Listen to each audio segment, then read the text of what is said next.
आगमन हुआ है, जिससे जनपद के सर्वांगीण विकास को और गति मिलेगी। मैं माननीय मुख्यमंत्री जी से बहुत ही आदर के साथ विनम्र अनुरोध करूंगी कि कृपया अपने कर कमलों से बटन दबाकर इन अपार संभावनाओं की विकास परियोजनाओं का लोकार्पण और शिलान्यास करें।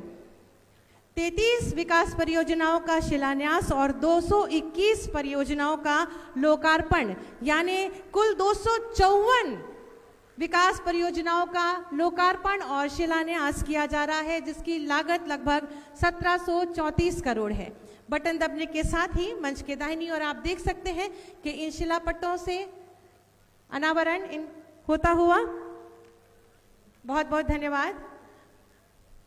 आज इस कार्यक्रम के अंतर्गत विभिन्न जन कल्याणकारी योजनाओं का लाभ वितरण माननीय मुख्यमंत्री जी द्वारा किया जाना है। मैं पुनः अनुरोध करूंगी माननीय मुख्यमंत्री जी से कि कृपया अपने शुभ कर कमलों से इन लाभार्थियों को लाभ वितरित कर अनुग्रहित करें।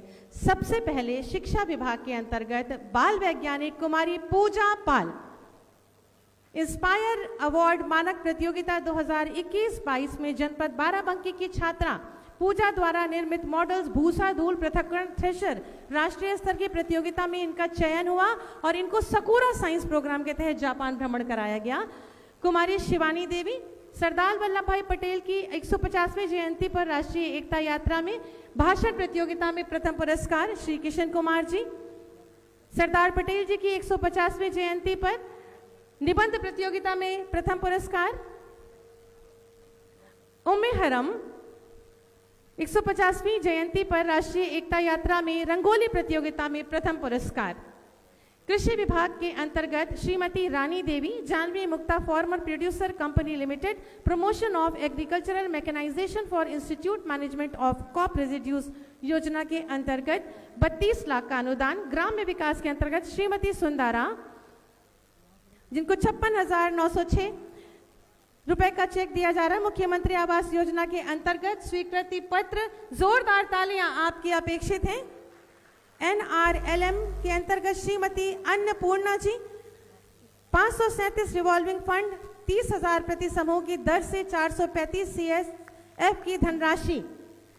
आप सभी की जोरदार तालियां इन लाभार्थियों के लिए। श्री अमन सिंह जी GMDIC 22 लाख रुपए का चेक इनको मुख्यमंत्री युवा स्वरोजगार योजना के अंतर्गत। श्रीमती सुनीता देवी जी 5 लाख रुपए का चेक आपको मुख्यमंत्री युवा उद्यमी विकास अभियान के अंतर्गत।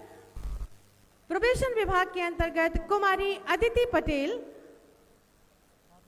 उत्तर प्रदेश मुख्यमंत्री बाल सेवा कोविड योजना के अंतर्गत जनपद में 18 वर्ष से कम आयु के 227 बच्चों को लाभान्वित किया गया है। इनको लैपटॉप और प्रोबेशन विभाग के अंतर्गत ही कुमारी हिमांशी जी को स्कूल बैग और साथ में पठन सामग्री। आप सभी की लगातार तालियां, जोरदार तालियां हमारे इन सभी लाभार्थियों के लिए। बहुत बहुत धन्यवाद, आभार माननीय मुख्यमंत्री जी। माननीय मुख्यमंत्री जी की पारदर्शी कार्यशैली और अहर्निश सेवा भाव से आज उत्तर प्रदेश वासियों को उत्तम स्वास्थ्य, सर्व शिक्षा, आवास, रोजगार, चिकित्सा, सुरक्षा, सुशासन के साथ साथ स्वावलंबन के नवीन मार्ग प्राप्त हो रहे हैं। वहीं जन जन की आस्था को सम्मान भी मिल रहा है। प्रदेशवासियों को एक अपराध मुक्त और भय मुक्त समाज देने को संकल्पित तपस्वी यशस्वी माननीय मुख्यमंत्री जी से विनम्र अनुरोध है कि वे अपने आशीर्वचनों से हम सब का मार्ग प्रशस्त करें। जोरदार तालियों के माध्यम से माननीय का स्वागत करें।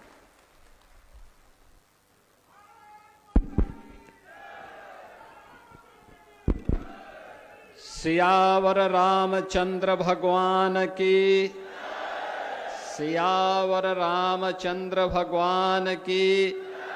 भारत माता की, भारत माता की। वंदे वंदे वंदे। सरदार पटेल, सरदार पटेल, सरदार पटेल। नमः पार्वती पतिये हर हर।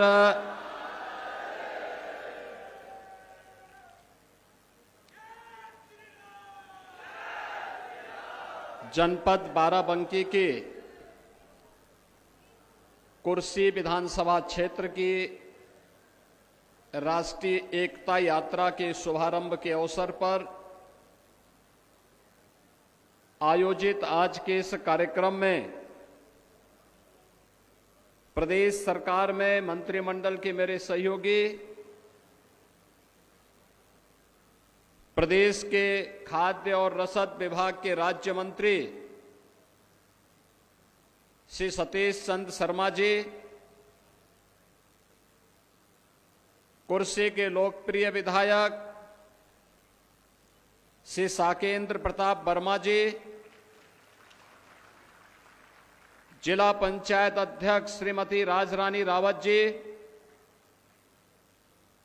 विधान परिषद सदस्य श्री इंजीनियर अवनीश कुमार सिंह जी, विधान परिषद सदस्य उमेश द्विवेदी जी, माननीय विधायक हैदरगढ़ श्री दिनेश रावत जी, अध्यक्ष अनुसूचित जाति जनजाति आयोग श्री बैजनाथ रावत जी, भारतीय जनता पार्टी की प्रदेश महामंत्री और पूर्व सांसद श्रीमती प्रियंका सिंह रावत जी, पूर्व सांसद श्री उपेंद्र रावत जी, पूर्व विधायक श्री शरद अवस्थी जी, विधान परिषद के पूर्व सदस्य हरगोविंद सिंह जी, आज के इस कार्यक्रम में उपस्थित भारतीय जनता पार्टी के क्षेत्रीय अध्यक्ष श्री कमलेश मिश्र जी, भारतीय जनता पार्टी के जिला के अध्यक्ष श्री अरविंद मौर्य जी, पूर्व जिलाध्यक्ष श्री अवधेश श्रीवास्तव जी, संतोष सिंह जी, शशांक कुसमेश जी, मंच पर उपस्थित श्रीमती राम कुमारी मौर्य जी, अम्बरीश रावत जी, शील रतन मिहिर जी,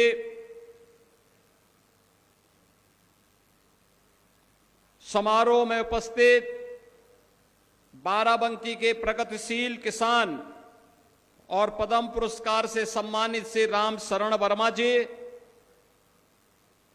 जनपद बाराबंकी के मेरे सभी प्रगतिशील अन्नदाता किसान बंधुगण, भारी संख्या में उपस्थित बाराबंकी के सभी उपस्थित मेरे बहनों और भाइयों,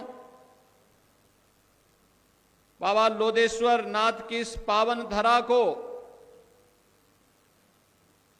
जिस महादेवा के पावन स्थल को डबल इंजन की सरकार काशी विश्वनाथ की तर्ज पर कॉरिडोर में बदलने का कार्य कर रही है, कोटि कोटि नमन करते हुए मैं आप सबका हृदय से अभिनंदन करता हूं।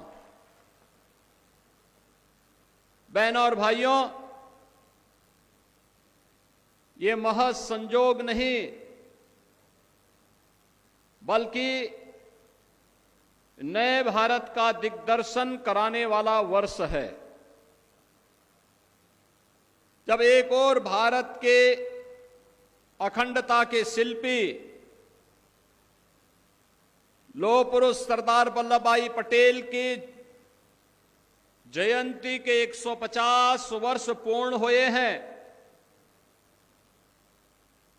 तो 150 वर्ष पूर्ण होने के साथ ही भारत के राष्ट्रीय गीत वंदे मातरम भी अपनी रचना के 150वें वर्ष में प्रवेश किया है। इस अवसर पर हमारा जनजातीय समुदाय को एक नई पहचान देने वाले राष्ट्र देश की स्वाधीनता की चेतना को जागरूक करने के लिए अपने आप को बलिदान करने वाले भगवान बिरसा मुंडा की भी 150वीं जयंती के कार्यक्रम के साथ पूरे देशवासियों को जोड़ने का सौभाग्य प्राप्त हो रहा है। यह वर्ष भारत के गणतंत्र के हमारे संविधान के शिल्पी बाबा साहब डॉक्टर भीमराव अंबेडकर के द्वारा जो संविधान 26 नवंबर 1949 को संविधान सभा को सौंपा गया था, उसके भी 75 वर्ष पूरे हुए हैं। यानी एक साथ एक ही वर्ष में इतनी तिथियां, और यह महज संजोग नहीं कि इस वर्ष की शुरुआत में हम सब ने प्रयागराज में महाकुंभ का भी दर्शन किया था, और अभी 25 नवंबर को अयोध्या में 500 वर्षों की गुलामी को समाप्त करने के उपरांत भगवान श्री राम के भव्य मंदिर निर्माण के उपरांत अब उस पर भगवा केसरिया झंडा लहराता हुआ दिखाई देगा। 25 नवंबर को प्रधानमंत्री मोदी जी का आगमन स्वयं भी अयोध्या की धरती पर होने जा रहा है। इस अवसर पर यह मेरा सौभाग्य है कि लौह पुरुष सरदार वल्लभ भाई पटेल की जयंती के अवसर पर आयोजित इस एकता यात्रा के दौरान कुर्सी विधानसभा क्षेत्र की इस यात्रा में शुभारंभ करने और बाराबंकी के नागरिकों को 1734 करोड़ रुपए के विकास कार्यों का उपहार प्रदान करने का अवसर मुझे प्राप्त हो रहा है। मैं इन सभी योजनाओं की, परियोजनाओं के प्रयास के लिए मंचस्थ जनप्रतिनिधियों को, यहां के विधायक, यहां के जिला पंचायत अध्यक्ष, विधान परिषद सदस्य और अन्य सभी जनप्रतिनिधियों को हृदय से धन्यवाद देते हुए पूरे बाराबंकी वासियों को मैं इन सभी परियोजनाओं की बधाई देता हूं, अपनी शुभकामनाएं भी देता हूं। बहनों और भाइयों, जब हम स्वतंत्र भारत की बात करते हैं, हमें भूलना नहीं चाहिए कि ब्रिटिशर नहीं चाहते थे कि भारत एक रहे, और यही कारण था कि उन्होंने भारत के खिलाफ भारत को अनेक प्रकार से बांटने की साजिश की थी, बांटने की साजिश की थी। और विदेशी हुकूमत होती ही ऐसी है, गुलामी की दास्ता होती ही ऐसी है। वे आपको कमजोर करेंगे, आपको बांटने का काम करेंगे, आपकी एकता को छिन्न भिन्न करने का काम करेंगे, भाई को भाई से लड़ाने का काम करेंगे। यही मुगल काल में होता था, और यही ब्रिटिश सरकार भी भारत के अंदर करती थी। जो भारत लाखों हजारों वर्षों से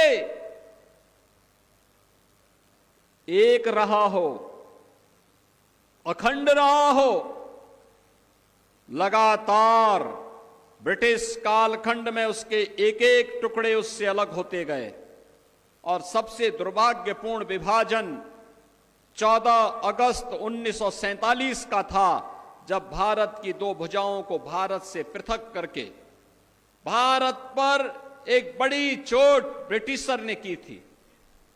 उनकी मंशा थी कि भारत को हम अलग अलग भागों में, अनेक भागों में विभाजित कर दें, जिससे भारत के नागरिकों के मन में एक खिन्नता पैदा हो कि भारत एक नहीं रह सकता।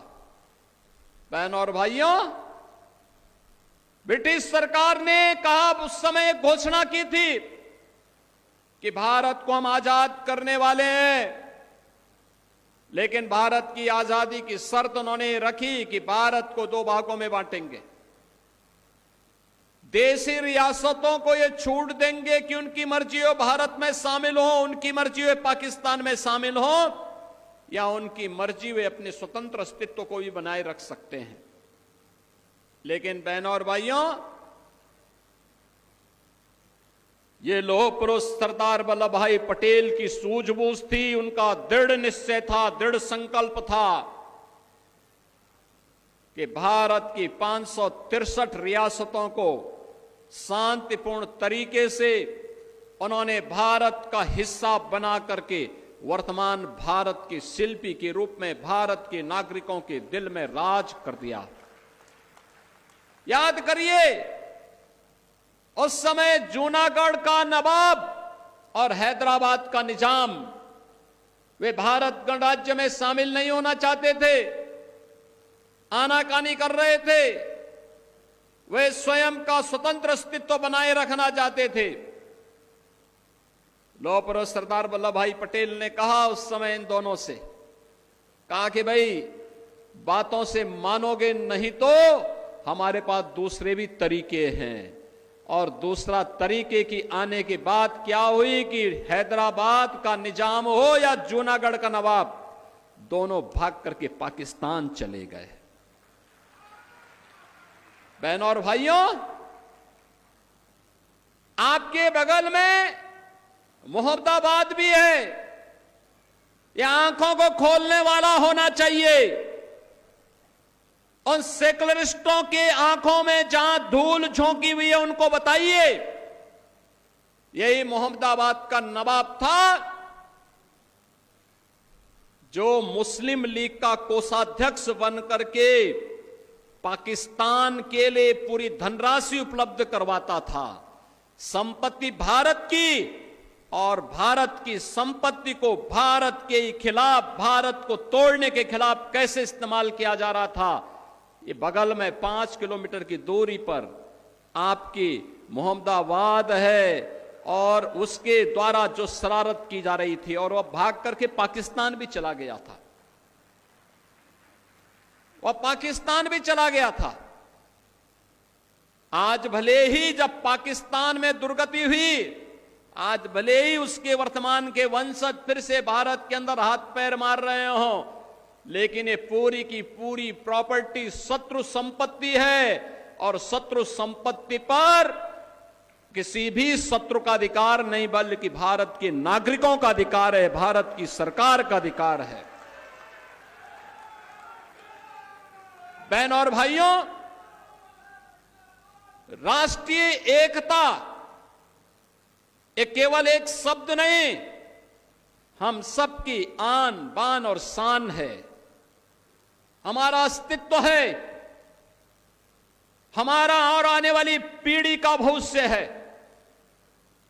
हम आने वाली पीढ़ी को कैसा भविष्य देना चाहते हैं, यह देखने के लिए इस प्रकार की केवल एक घोषणा नहीं है,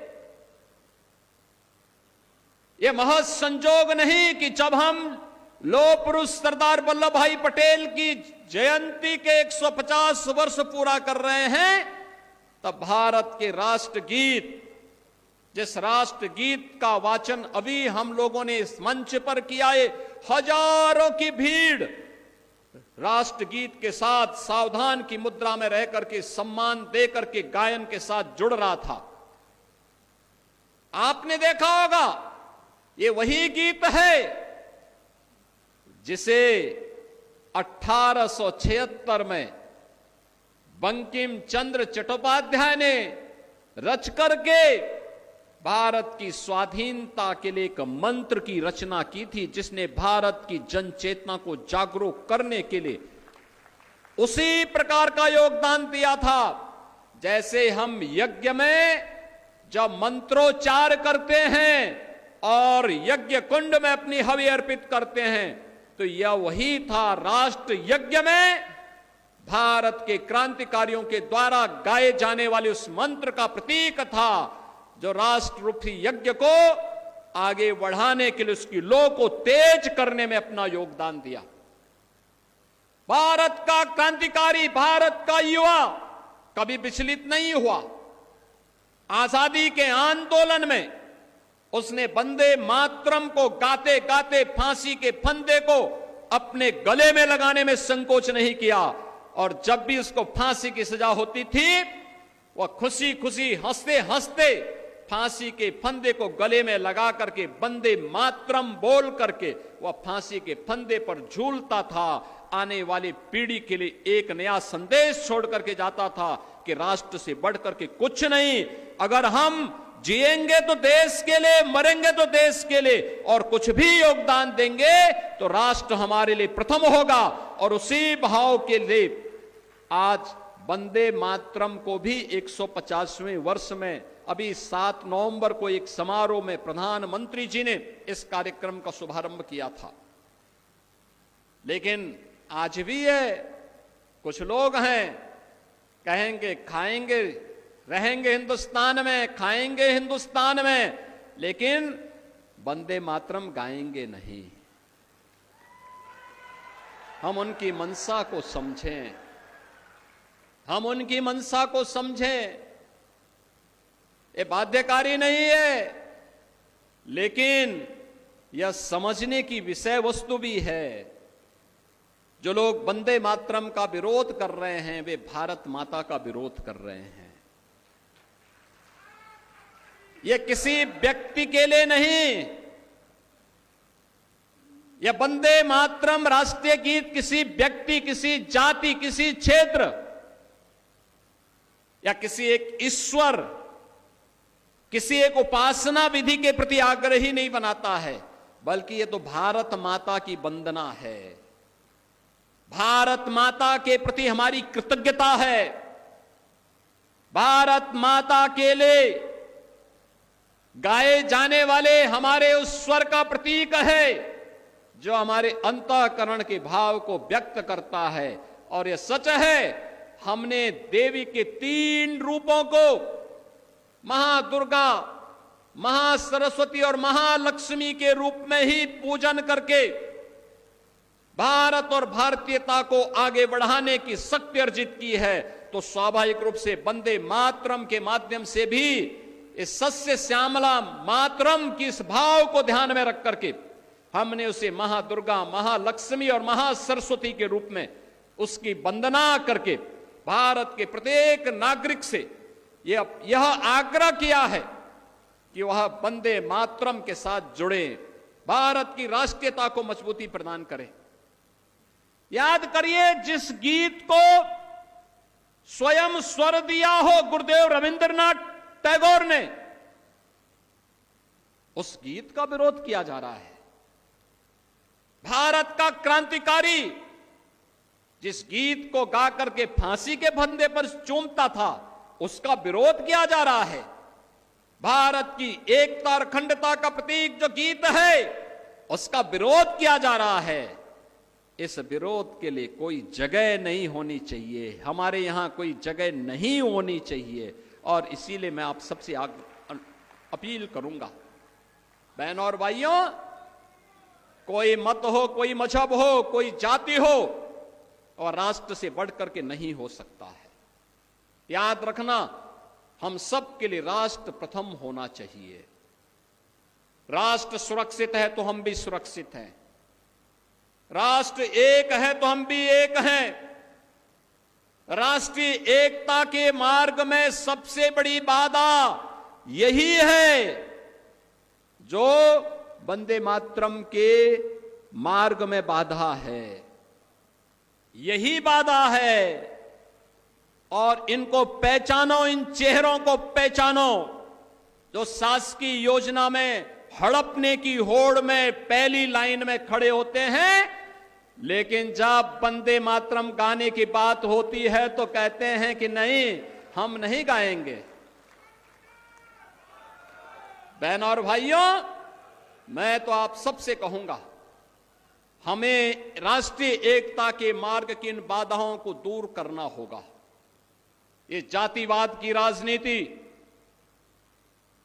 परिवारवाद की राजनीति, क्षेत्रवाद की राजनीति, मत और मजहब के नाम पर विभाजन, समाज में किसी भी प्रकार की उस दुष्प्रवृत्ति को जो भाई को भाई से लड़ाने की, जाति को जाति के साथ लड़ाने की, एक क्षेत्र को दूसरे क्षेत्र से लड़ाने की, किसी दुराभिसंधि पर आधारित हो, उसको कतई हमें स्वीकार नहीं करना चाहिए, कतई स्वीकार नहीं करना चाहिए। याद करना, ये देश का इतिहास इस बात का गवाह है। और मैं बार बार इस बात को कहता हूं, ये जो देश गुलाम हुआ, ये ऐसे ही नहीं गुलाम हो गया था। पहले इस देश में आकर के विदेशी ताकतों ने, विदेशी विधर्मियों ने इस देश में आकर के पहले हमें आपस में लड़ाने का काम किया था, जाति को जाति से लड़ाने का काम किया था। जातीय सेनाएं खड़ी की थी। ये जातीय सेनाएं ऐसे ही लड़ा करके पूरी ताकत को कमजोर कर दी और बाद में फिर बीच में घुस करके एक पक्ष को अपने साथ जोड़ करके ये दिखाने का कार्य करती थी कि वह उनके हितैषी हैं, लेकिन वास्तव में हितैषी नहीं थे। वह तो देश पर काबिज करने के लिए आए थे। बहन और भाइयों, इतिहास केवल पढ़ने की नहीं, आत्मावलोकन का एक अवसर भी हम सबको देता है। इतिहास की गलतियों का परिमार्जन जितनी जल्दी हो सके हमें करना चाहिए और इतिहास के गौरवशाली क्षणों से प्रेरणा प्राप्त करके आगे के भविष्य को स्वच्छ और सुंदर बनाने में हमें योगदान देना चाहिए। और इसीलिए हम सब आज आपके बीच में आए हैं। आज भारत एक नए भारत के रूप में हम सबके सामने है। आपने देखा होगा, प्रधानमंत्री मोदी जी के नेतृत्व में पिछले 11 वर्ष में भारत की जो यात्रा निकल रही है, बहुत शानदार यात्रा के साथ भारत आगे बढ़ा है। बहुत शानदार यात्रा, ये यात्रा जिसमें विकास भी है, गरीब कल्याण भी है और विरासत का सम्मान भी है। आप सोचिए, विरासत का सम्मान, लौह पुरुष सरदार वल्लभ भाई पटेल को पहली बार सम्मान देने का काम स्वतंत्र भारत में अगर किसी ने किया, सरदेव अटल बिहारी वाजपेयी जी ने किया था। अटल जी ने 31 अक्टूबर सरदार वल्लभ भाई पटेल के जन्मदिन को एक राष्ट्रीय समारोह के रूप में आयोजित करने का निर्णय लिया था। और आज के यशस्वी प्रधानमंत्री श्री नरेंद्र मोदी जी ने 31 अक्टूबर की तिथि को राष्ट्रीय एकता दिवस के रूप में आयोजित करने का निर्णय किया। आपने देखा होगा, 31 अक्टूबर को प्रत्येक जनपद में रन फॉर यूनिटी का कार्यक्रम हुआ, यानी राष्ट्रीय एकता दौड़ का कार्यक्रम। हजारों की संख्या में लोग प्रत्येक जिला मुख्यालय में इस राष्ट्रीय एकता दौड़ के साथ जुड़े थे। और यही नहीं, अगर दुनिया की सबसे बड़ी प्रतिमा किसी की लगी है तो भारत के लौह पुरुष सरदार वल्लभ भाई पटेल की दुनिया की सबसे बड़ी प्रतिमा है, वह है केवड़िया गुजरात में। सबसे बड़ी प्रतिमा है दुनिया की। एक वीरान जगह को टूरिज्म का दुनिया का सबसे बेहतरीन केंद्र के रूप में स्थापित करने का काम अगर किसी ने किया है तो प्रधानमंत्री मोदी जी ने किया है। और राष्ट्र नायकों को कैसे सम्मान दिया जाना चाहिए, यह मोदी जी ने किया है। लौह पुरुष सरदार वल्लभ भाई पटेल, कांग्रेस तो चाहती भी नहीं थी कि लौह पुरुष को सम्मान मिले। याद करिए, जब देश के अंदर आजादी का आंदोलन चल रहा था, प्रधानमंत्री की कुर्सी पर कौन जाएगा, 15 राज्यों से प्रस्ताव मांगे गए थे। 14 राज्यों ने प्रस्ताव दिया था लौह पुरुष सरदार वल्लभ भाई पटेल के नाम का, लेकिन सरदार वल्लभ भाई पटेल को नहीं बनने दिया गया। बहन और भाइयों, ये लोग लौह पुरुष को क्या सम्मान दे पाते हैं, क्या सम्मान दे पाते हैं। लेकिन लौह पुरुष सरदार वल्लभ भाई पटेल को उनके विराट व्यक्तित्व के अनुरूप सम्मान देने का काम अगर किसी ने किया है, ये प्रधानमंत्री मोदी जी ने किया है, भारतीय जनता पार्टी ने किया है।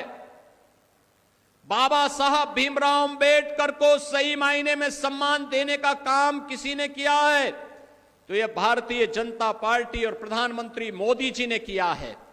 आपने देखा होगा, बाबा साहब भीमराव अंबेडकर को भारत रत्न देने का कार्य रहा हो, या बाबा साहब भीमराव अंबेडकर से जुड़े हुए पंच तीर्थों के विकास के लिए कार्य, मऊ, जहां उनका जन्म हुआ था, वहां भव्य स्मारक का निर्माण भारतीय जनता पार्टी की सरकार ने किया। बाबा साहब ने इंग्लैंड में उच्च शिक्षा जिस भवन में रह करके अर्जित की थी, उस भवन में जब ब्रिटिश सरकार उसको बेच रही थी, तो भारत से प्रधानमंत्री मोदी जी ने टीम भेज करके उस भवन को खरीदा। उस भवन में बाबा साहब भीमराव अंबेडकर की स्मारक बनाने के साथ ही अनुसूचित जाति जनजाति के छात्रों को उच्च शिक्षा के लिए एक शोध केंद्र के रूप में से विकसित करने का काम भी इंग्लैंड की धरती पर किया है। बहनों और भाइयों, बाबा साहब भीमराव अंबेडकर ने दिल्ली में रह करके अपना सार्वजनिक जीवन जिस भवन में रह करके व्यतीत किया था, उस भवन में रह करके उस भवन को बाबा साहब भीमराव अंबेडकर के इंटरनेशनल सेंटर के रूप में विकसित करने का काम प्रधानमंत्री मोदी जी ने किया। बाबा साहब ने नागपुर में जहां दीक्षा ली थी, दीक्षा भूमि में बाबा साहब भीमराव अंबेडकर का भव्य स्मारक बनाने का कार्य हो, या उनकी अंतिम यात्रा जिस मुंबई में निकली थी, वहां पर चैत्य भूमि पर भव्य स्मारक और बाबा साहब की सबसे बड़ी प्रतिमा की स्थापना का काम भी मोदी जी के नेतृत्व और मार्गदर्शन में महाराष्ट्र के अंदर हुआ है। बहनों और भाइयों, ये पंचतीर्थ का निर्माण अगर किसी ने किया है, प्रधानमंत्री मोदी जी के नेतृत्व में भारतीय जनता पार्टी की सरकारों ने किया है। यही नहीं, विरासत का सम्मान कैसे होना चाहिए। काशी में काशी विश्वनाथ धाम और 500 वर्षों के बाद अयोध्या में रामलला के भव्य मंदिर के निर्माण का मार्ग प्रशस्त करने का काम भी अगर किसी ने किया है, ये मोदी जी ने किया है। ये काम भी मोदी जी ने किया है। नैमिषारण्य, इसकी पौराणिक पहचान को फिर से स्थापित करने का काम हो रहा है। ये डबल इंजन की भाजपा की सरकार कर रही है। देवा शरीफ में यहां पर हो या महादेवा को भव्य स्वरूप देने का काम हो, यह काम भी हमने किया है। यह भी डबल इंजन की सरकार कर रही है। लोधेश्वर महादेव में कॉरिडोर का निर्माण और काशी की तर्ज पर ऐसे गोला गोकर्णनाथ में भी वहां पर कॉरिडोर के निर्माण का काम भी अगर कोई कर रहा है तो डबल इंजन की सरकार कर रही है। बहनों और भाइयों, मथुरा, वृंदावन, बरसाना, गोकुल, बलदेव, गोवर्धन, इन तीर्थों के विकास का कार्य भी डबल इंजन की सरकार कर रही है। और पश्चिमी उत्तर प्रदेश में भागवत भूमि के रूप में जाने जाना वाला सुख तीर्थ हो या फिर विदुर कुटी, इन सब के विकास के लिए पूरा महादेव में एक भव्य स्थल कॉरिडोर बनाने का काम भी वहां पर भी ये डबल इंजन की सरकार कर रही है। आज उत्तर प्रदेश विरासत के सम्मान को भी आगे बढ़ा रही है और विकास के लिए भी पूरी प्रतिबद्धता के साथ कार्य करते हुए आगे बढ़ रही है। और बहनों और भाइयों, विरासत का सम्मान कैसे होना चाहिए? अगर महादेवा का विकास हो रहा है तो हॉकी के लिए अपना पूरा जीवन समर्पित करने वाले इस बाराबंकी के ही लाल केडी सिंह बाबू की हवेली को भी एक भव्य म्यूजियम के रूप में विकसित करने का काम यह भी हमारी सरकार यहां पर कर रही है। बहन और भाइयों, यही नहीं, इस धरती पर अनेक ऐसे महापुरुषों ने जन्म लिया है जिन्होंने देश की आजादी के लिए अपना पूरा का पूरा जीवन समर्पित भाव के साथ काम किया। और बाराबंकी के लिए अभी जीएसटी जो रिफॉर्म हुए हैं, खास तौर पर यहां के अन्नदाता किसानों के लिए, जो लोग यहां पे मेल्था का उत्पादन करते हैं, उनके लिए खुशखबरी कि जो सिंथेटिक मेल्था होता है उस पर तो जीएसटी आज भी 18% रहेगी, लेकिन अन्नदाता किसान जो उत्पादन करेंगे उस पे 18 से घटा करके 5% मात्र किया गया है जीएसटी, जिससे अन्नदाता किसान को लाभ हो सके प्रधानमंत्री मोदी जी ने इस कार्य को आगे बढ़ाया है। यहां के प्रगतिशील अन्नदाता किसानों को मैं अभिनंदन करता हूं।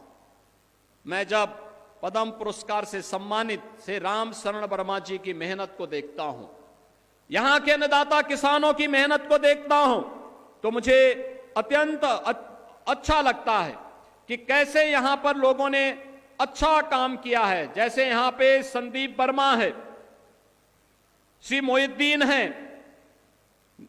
निमित सिंह हैं, इन लोगों ने अलग अलग क्षेत्रों में यहां पर खेती किसानी के लिए कैसे प्रगतिशील किसान के रूप में यह लोगों के लिए प्रेरणा बन सकते हैं।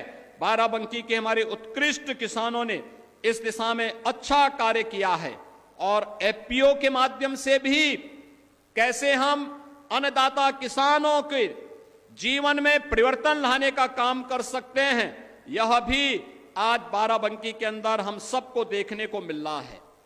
यहां का औद्योगिक विकास हो, आपके मन में भी हो और हमारे मन में भी है, और इसीलिए हम लोगों ने राम स्नेही घाट के पास ग्राम कंदही में यहां पर 232 एकड़ क्षेत्रफल में एक औद्योगिक क्षेत्र के विकास का कार्य हम लोग करने जा रहे हैं। बहुत बड़ा इंडस्ट्रियल एरिया यहां पर हम लोग करने जा रहे हैं। बहनों और भाइयों, इसके साथ ही ये दिनेश रावत जो हैदरगढ़ के हमारे विधायक हैं, इनके विधानसभा क्षेत्र में तहसील हैदरगढ़ में पूर्वांचल एक्सप्रेस वे के निकट 220 हेक्टेयर में हम लोग एक इंडस्ट्रियल कॉरिडोर के विकास का कार्य वहां पर तेजी के साथ आगे बढ़ाने जा रहे हैं। बहनों और भाइयों, प्रगतिशील अन्नदाता किसान और इंडस्ट्री के लिए इन्वेस्टमेंट एक साथ आएगा तो यहां की आमदनी भी बढ़ेगी और रोजगार का सृजन भी उसी क्षेत्र में होगा। और इसी भाव को ध्यान में रख करके हम लोगों ने यहां पर हर जनपद के लिए प्रदेश में तय किया कि लौह पुरुष सरदार वल्लभ भाई पटेल की 150वीं जयंती के कार्यक्रम प्रदेश भर में और देश भर में होंगे, लेकिन उत्तर प्रदेश अपने सभी 75 जनपदों में लौह पुरुष सरदार वल्लभ भाई पटेल के स्मृति को जीवंत बनाए रखते हुए और उनके प्रति कृतज्ञता ज्ञापित करने के लिए प्रत्येक जनपद में कम से कम 100 एकड़ क्षेत्रफल में 100 एकड़ के एक क्षेत्रफल में लौह पुरुष सरदार वल्लभ भाई Patel industrial and employment zone के निर्माण का कार्य करेगा। कोई भी नौजवान अगर वहां पे अपनी इंडस्ट्री लगाना चाहता है या फिर वहां पर उसको एम्प्लॉयमेंट की आवश्यकता है, स्किल डेवलपमेंट भी वहीं होगा और उसका रजिस्ट्रेशन भी होगा और उसके लिए जॉब की गारंटी भी उसी जनपद में देने का काम कोई करेगा तो डबल इंजन की सरकार करेगी और इसी कार्य को हम लोग आगे बढ़ाने का कार्य करने जा रहे हैं।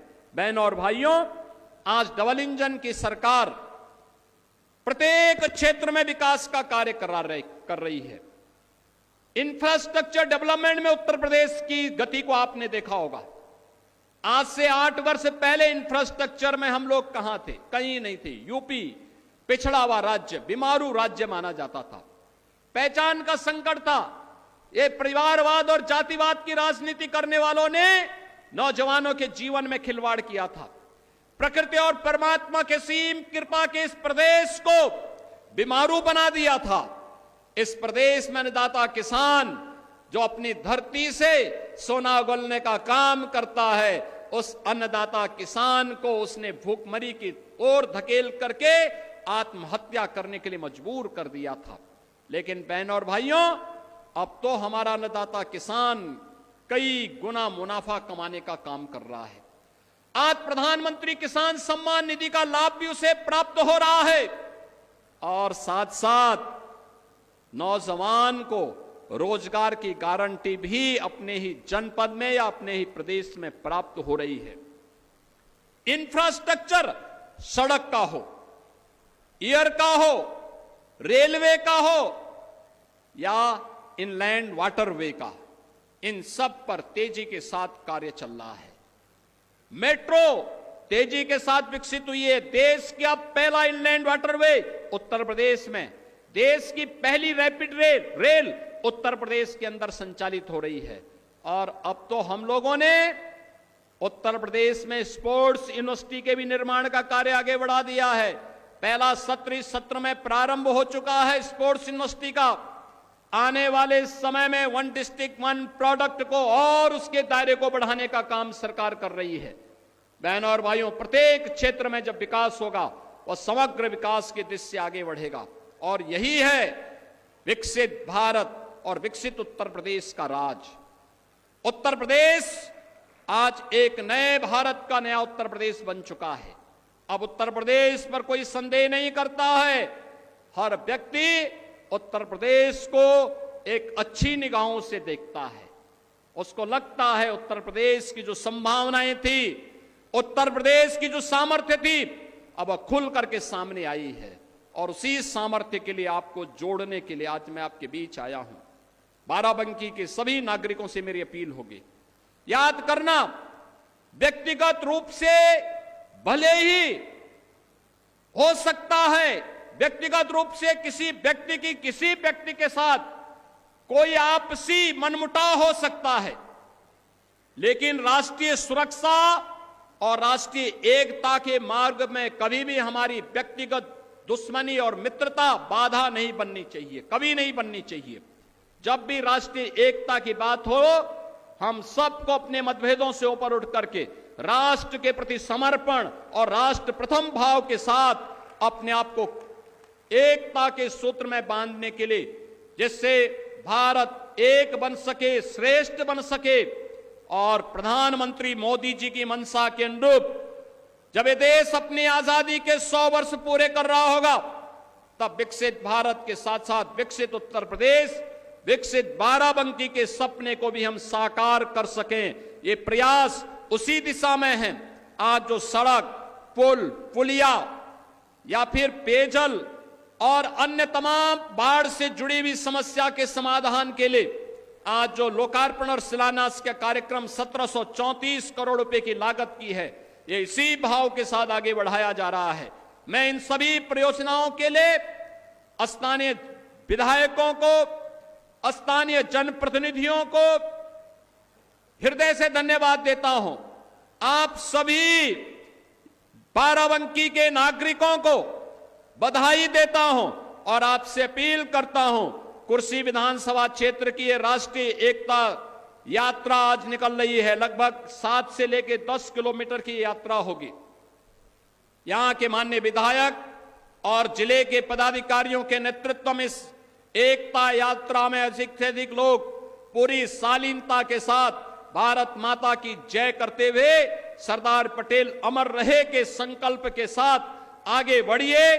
विकास की सोड़ में हम पिछड़ने न पाए, इस संकल्प के साथ विरासत और विकास को साथ साथ लेकर के चलेंगे। इस भाव के साथ हम निरंतर आगे बढ़ते रहेंगे। यही भाव हमारे मन में होना चाहिए और इसी भाव का आह्वान करने के लिए आज मैं आपके बीच यहां पर उपस्थित हुआ हूं। मैं एक बार फिर से आज के इस अवसर पर लौह पुरुष सरदार वल्लभ भाई पटेल की स्मृति को नमन करते हुए आप सभी को आज के इस अवसर पर हृदय से बधाई देता हूं, अपनी शुभकामनाएं देता हूं और विश्वास करता हूं कि हम राष्ट्रीय एकता को मजबूती प्रदान करते हुए अपने इस अभियान को निरंतरता देते रहेंगे। आप सबके प्रति मेरी मंगलमय शुभकामनाएं हैं। धन्यवाद। जय हिंद।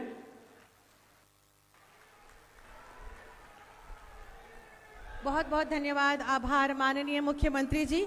मैं अनुरोध करूंगी माननीय विधायक महोदय कुर्सी श्री साकेंद्र वर्मा जी से कि माननीय मुख्यमंत्री जी का सम्मान करें, उनको अंगवस्त्र उड़ाकर और स्मृति चिन्ह भेंट करके।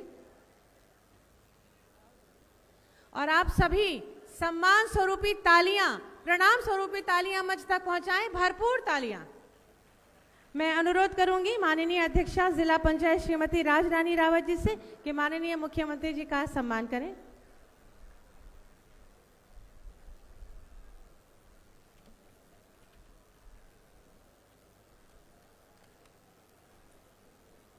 बहुत बहुत धन्यवाद, आभार माननीय मुख्यमंत्री जी। आप जनपद बाराबंकी पधारे हमारे बीच और बाराबंकी की विकास यात्रा में आज का दिन एक मील का पत्थर साबित हुआ है। 1734 करोड़ की 254 परियोजनाओं की सौगात। एक बार जोरदार तालियां बजा के भारत माता की, भारत माता की, भारत माता की, वंदे वंदे वंदे।